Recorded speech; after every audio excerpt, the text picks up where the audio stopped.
Welcome to the Cardinal Minute with your host and chair of the University of Louisville Department of Medicine, Dr. Kim Williams. And good afternoon. I'm Dr. Kim Allen Williams, chair of the Department of Medicine here at the University of Louisville, and it was our distinct pleasure this morning to hear a marvelous lecture about itching. We learned a lot about the pathogenesis and the new therapeutic options. This was presented to us by Dr. Shawn Kwatra. He was actually our Jeffrey Callan lecturer this year. He's a professor of medicine and professor of dermatology and chair of the Department of Dermatology at the University of Maryland.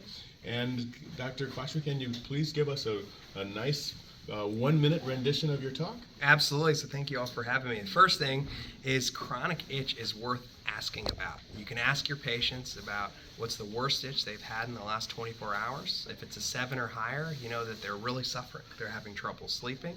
They have higher global systemic inflammation, and you need to intervene. When you're intervening, you want to look at patient's skin and see if they have a primary dermatologic eruption, or if not, you can do a very targeted workup, a complete blood count, check for liver and kidney function testing, a thyroid and diabetes screen.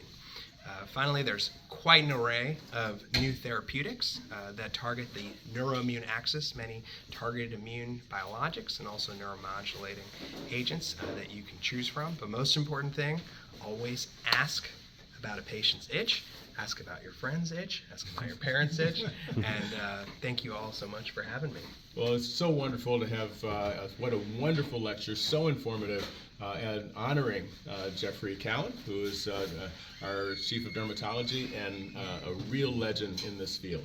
Absolutely. Thank you so much. And thank you, Dr. Callan, for the amazing hospitality. Fantastic. And this has been a Cardinal Minute.